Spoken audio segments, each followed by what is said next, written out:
Hi, this is Phil's Record World, and today I'm going to show you how I've repaired this ADC LT60 linear tracking automatic turntable. This one brought it back to life with new belts. It didn't originally look like this. It was missing the cartridge piece.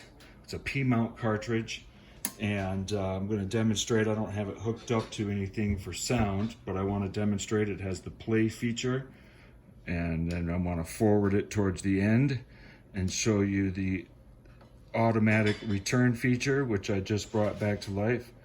I'd had the other features coming working good, but I couldn't get it to auto return, and so I went through it one more time and found what I was looking for, and I want to demonstrate that. I couldn't find a lot of information on this turntable online.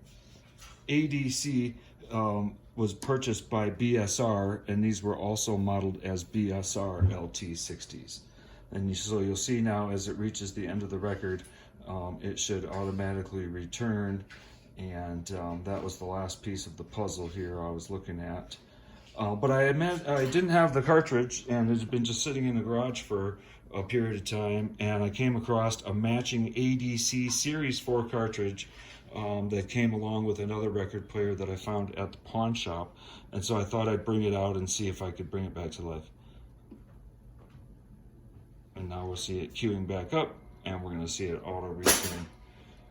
And you can see it's a nice feature with the pitch control, and it has the light that you can view, the strobe light on the marks on the platter. And I've worked with other linear tracking turntables before, but like I said, I couldn't find a lot of information on this one, so I thought I'd show you what I've got here. You know, it's simple enough to take the rubber mat off, and then we'll remove the belt. It needed a new belt, and I couldn't find the belt, so I found that the ADC LT32 belt works the same. And so I've just oiled up the motor. It was not working good, and I've oiled up the spindle, but I want to show you underneath, because I still have it open, how I was able to clean the tracking unit. Oh, knocked my pedestal. I like to lay them upside down on a piece of towel. I'll spin it around here. That was the 45 adapter piece that was still in there that flipped over. So here you can see the carriage assembly as I look here, pointing with my handy sushi chopstick, that this was all gummed up, the silver shaft here. So I've cleaned this with rubbing alcohol and applied some lithium grease lube to relube it back. And same with the threaded assembly that moves the carriage, was all gummed up, and I've been able to clean that. I found that this belt is your carriage moved motor belt, and that was all corroded and dry rotted out. And so moving in to take that motor belt off, you need to remove this Phillips screw that's really small, and then I'm going to try to zoom in here so you can see a little closer.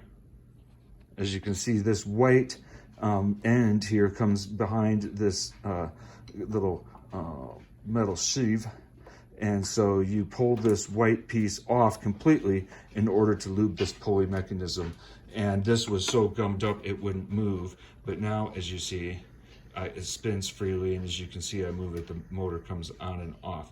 But what I couldn't find is where the automatic return trigger piece is, and so since I found it, I wanted to show that some of these are optical, or sometimes they have a magnetic or electrical contact, and that's what this one has, where you can see here this piece, and I'm gonna move it by hand, as it slides along the carriage. On the board, it has magnetic strip here with little indentations, and so as it hits this last indentation is where it does its auto return. As you can see here in the beginning, the first indentation would be to turn it off, and like I said, I don't have the pulley belt or anything on, so I'm going to turn it back off. But what I was able to find was this was so heavy, dirty, and greasy. I cleaned this with a cotton swab, and there are the contacts for your auto return. So you have your carriage assembly belt replacement with a completely cleaned slider and gear assembly, and you have the new belt here. Cleaned a little bit on the buttons, but it was a pretty straightforward deal, and it seems to be working just fine. If you have any questions, please send a message, and if you liked this video and thought it was helpful, please subscribe. I appreciate it, and thanks for watching.